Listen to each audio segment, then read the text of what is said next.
Ji, we are proud of you कि आप इस तरह की कल्पना कर रहे हैं कि हमको वार्ड के द्वारा देश का गोल निश्चित करना है। गोल हमारा देश का रहेगा, एक्शन हमारा ग्राउंड पर होगा, लेकिन it will be linked directly. मित्रों, एक गोल्डन अपॉर्चुनिटी मिस कर दी। तो उसके अंदर चौथा मकसद था, जो मकसद पूरा हुआ लेकिन कम्युनिकेट नहीं कर पाए हम। चौथा मकसद था कि बिना पैसा खर्च किए हुए, बिना वोट बैंक पॉलिटिक्स खेले हुए, बिना डायनेस्टिक पॉलिटिक्स के लिए एक अच्छे साफ सुथरे एडोल्फ डिसूजा जीत सकते हैं। ये चौथा मकसद था, लेकिन वो कम्युनिकेट नहीं हुआ। Message is lost. सब लोग जानते हैं कि एडोल्फ डिसूजा जीत गया, लेकिन ये कम्युनिकेट नहीं हुआ कि हमने पैसा नहीं खर्च किया, हमने किसी को वोट नहीं खरीदा, जो हर पॉलिटिकल पार्टी खरीदती है। पिछली बार बैंड्रा ईस्ट में जब इलेक्शन हुआ, डॉक्टर दर्चुले जी खड़े थे, इलेक्शन के दिन सुबह 4 करोड़ 4.5 करोड़ रुपए पकड़ा गया कांग्रेस कैंडिडेट के गाड़ी में। हमने वैसा नहीं खर्च किया एडोल्फ डिसूजा की कैंडिडेचर के समय में। ये मैसेज नहीं गया। ये मैसेज नहीं गया कि हम लोगों ने कभी भी वोट बैंक पॉलिटिक्स नहीं खेली एक दूसरे के अगेंस्ट में, फिर भी जीत गए। इसका मतलब है अगर जेन्युइन बिहेवियर ठीक है और काफी लंबा काम करने की तैयारी है, तो डिफरेंट टूल्स को अचीव करके हम जीत सकते हैं और पॉलिटिक्स को बदल सकते हैं। ये मैसेज भी लॉस्ट हो गया कहीं। एक गोल्डन अपॉर्चुनिटी थी। तीसरा एक्सपीरियंस, वोट मुंबई का एक्सपीरियंस, वोट जो का एक्सपीरियंस, और तीसरा एक्सपीरियंस 2009 लोक सत्ता आंदोलन था। 26 नवंबर याद होगा आपको।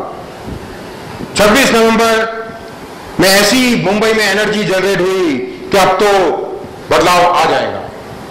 1 लाख लोग मालूम नहीं कैसे जमा हो गए। मौका था पूरी एनर्जी को डाइवर्ट करने का, राइट पॉलिटिकल चेंज के लिए।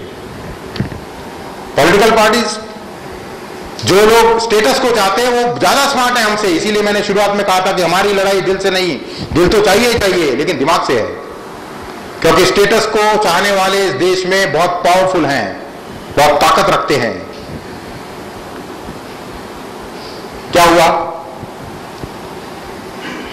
एग्जिस्टिंग पॉलिटिकल पार्टीज और जो स्टेटस को वाले थे एक्टिव हो गए। उन्होंने सोचा 4 महीने बाद इलेक्शन है, अगर ये पॉलिटिकल इतना एनर्जी अगर पॉलिटिकल फोर्स में कन्वर्ट हो गई, मेरी कुर्सी तो गई। और अगर ऐसा भी सिग्नल हो गया कि 1-2 आदमी भी इस पॉलिटिकल कारण से 1-2 एमपी जीत गया या 1-2 एमएलए जीत गया, message will go so across that there are thousands of such people will stand in the elections in India. कैसे कम किया जाए? उन्होंने डिप्लॉय करना शुरू किया। एक करंट एमपी जो उस समय एमपी नहीं थे लेकिन बाद में एमपी बने मुंबई में, मेरे घर आ गए 11 बजे इंसिस्ट करते हुए। उन लोगों को लगा कि लोकसत्ता ने किया था 1 लाख लोगों को इकट्ठा। हमने कोशिश जरूर की थी लेकिन हमने शुरुआत नहीं की थी। लोग अपने गुस्से के कारण इकट्ठे हुए थे वहां, लेकिन लोगों को लगा कि लोकसत्ता ने किया है, क्योंकि लोकसत्ता इस बहुत ही वेल ऑर्गेनाइज तरीके से सिस्टमेटिकली, बिकॉज उससे पहले सभी पॉलिटिकल पार्टी से हमारा एंगेजमेंट रहा है। सभी पॉलिटिकल पार्टीज हमको अच्छी तरह से जानती हैं।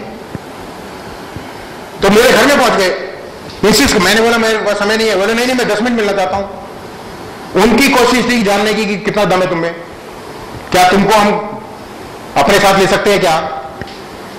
एक कोशिश। दूसरी कोशिश, ये ऑफिस भरा रहने लगा। उसके बाद 100 लोग 200 लोग हर दिन, 300 लोग हर दिन आने लगे। एनर्जी थी।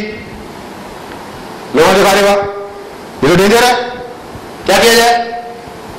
नए चेहरे इकट्ठे कर दिए गए।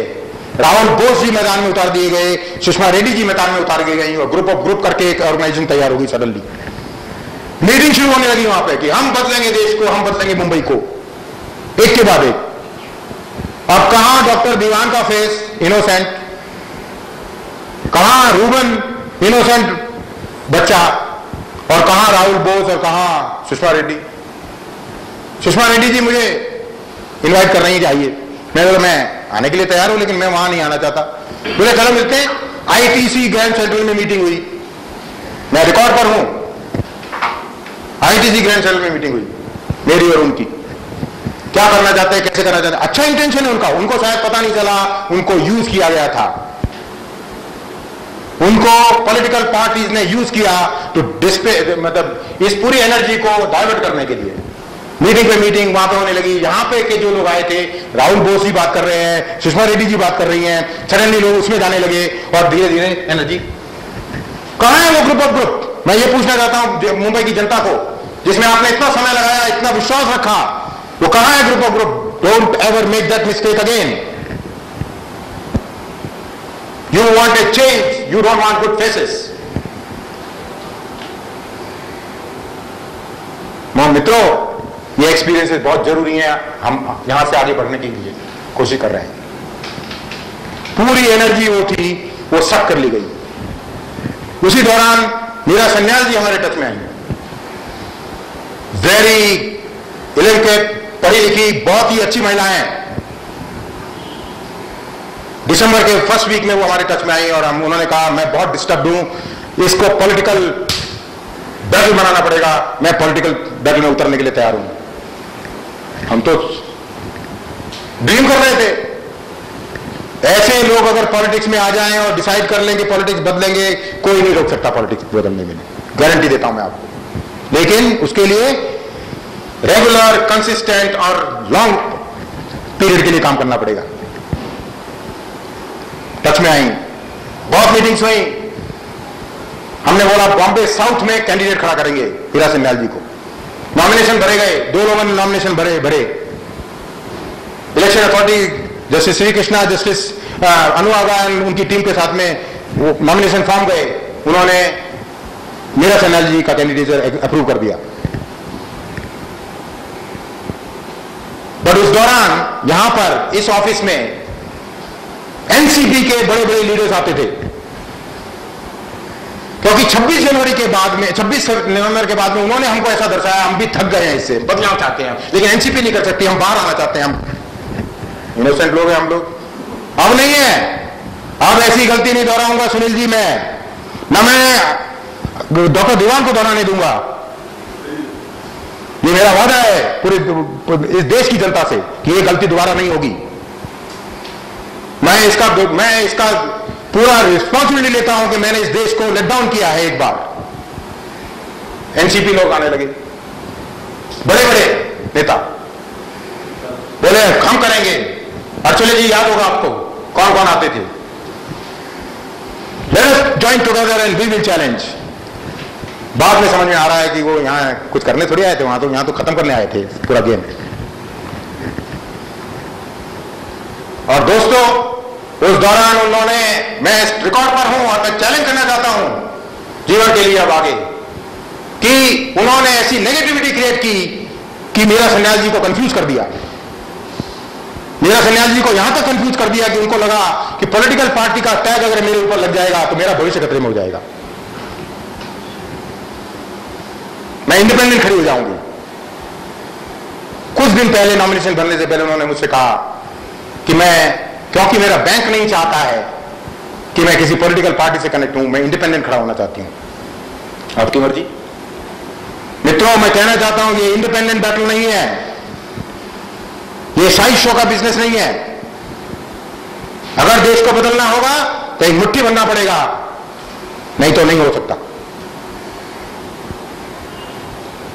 ये एक्सपीरियंस है मित्रों। जैसे जैसे आप मैदान में जाओगे, आप कल कैंडिडेट बनने वाले हो, आप राजेश जी, आप पूरी मुंबई की फौज तैयार करने वाले, ये एक्सपीरियंस शेयर होनी चाहिए उनके साथ में, क्योंकि लोकल लेवल पे ये पॉलिटिकल स्टेटस को रखने वाले आएंगे मैदान में और इसी तरह की कोशिश करेंगे ताकि आपका जमाया टीम बिखर जाए। ये सोच के चलना पड़ेगा। इसीलिए मैंने शुरू से कहा है कि ये लड़ाई जो है दिल की नहीं है, ये चाहिए, लेकिन दिमाग की लड़ाई है। ये सोच के रखिए आप। तो इसीलिए मैं ये एक्सपीरियंसेस शेयर कर रहा हूं। बहुत सारे एक्सपीरियंसेस हैं, मिलेंगे आपके साथ में, बैठूंगा और बताऊंगा मैं आपको। मित्रों, इस एक्सपीरियंसेस के साथ में ये सेशन मैं यही खत्म करना चाहता हूं। हाँ, मैंने ज्यादा समय लिया, बट ये बहुत जरूरी था। अगले सेशन में मैं कम से कम समय लेकर खत्म करना चाहूंगा। ये सेशन के बाद में चाय हो जाए या कंटिन्यू करें, क्या लगता है आपको? थोड़ा चाय लेंगे, ब्रेक, लेकिन 10 मिनट चाय तैयार है, 10 मिनट का ब्रेक लेंगे, 10 मिनट के ब्रेक के बाद में तुरंत आ जाएंगे और 1 घंटे के अंदर हम लोग खत्म करने की कोशिश करेंगे सेकेंड सेशन। हाँ, जनरली सब लोग बोल रहे हैं state lunch, is thought okay?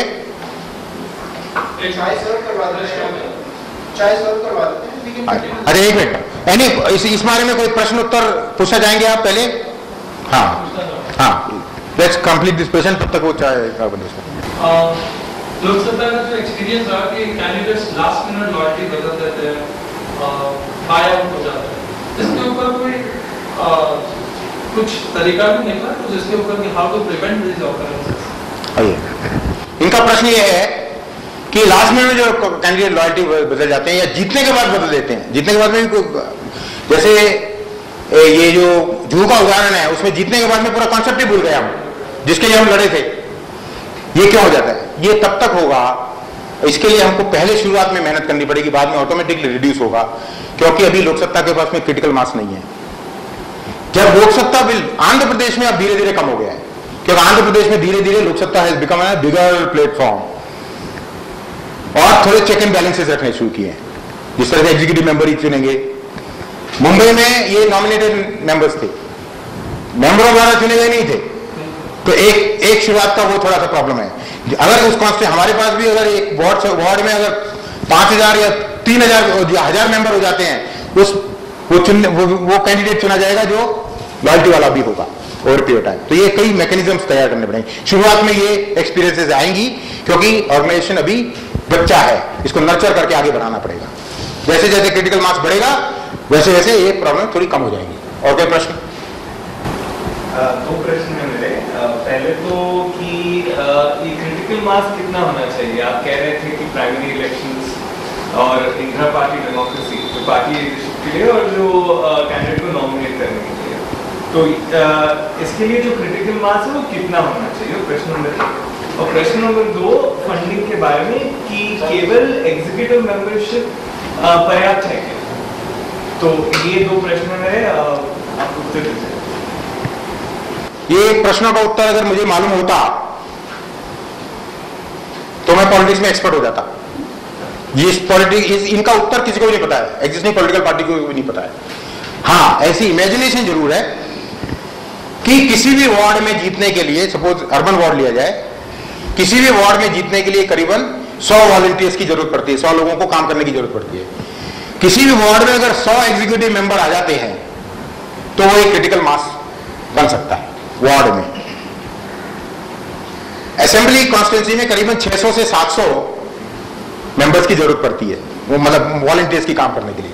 600-700 अगर एग्जीक्यूटिव मेंबर, मैं एग्जीक्यूटिव मेंबर की बात कर रहा हूं, एग्जीक्यूटिव है लाइफ मेंबर, बहुत 10 रुपए वाले, प्लीज।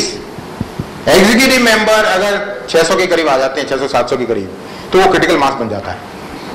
जैसे मेरी कल्पना है, इसका अभी कोई टेस्ट नहीं हुआ है मैदान पे कि ये बिल्कुल सही है। दूसरा, फंड के बारे में, शुरुआत में शायद डोनेशन की जरूरत पड़ती है और पड़ रही है, लेकिन कल्पना और कोशिश होती रहनी चाहिए कि छोटे से छोटे फंड आते रहें, बड़े फंड आउट हो जाए। बड़े फंड की पार्टी अपने आइडियोलॉजी और गोल पर खड़े रहने के लिए हमेशा कमजोर पड़ेगी। जब तक कि मेंबर्स ड्रिवन पार्टी नहीं होगी, ऑफ कोर्स फंड आएंगे भी, तो भी हमारी अगर मेंबर ड्रिवन पार्टी है तो इतना ज्यादा इंफ्लुएंस नहीं आएगा।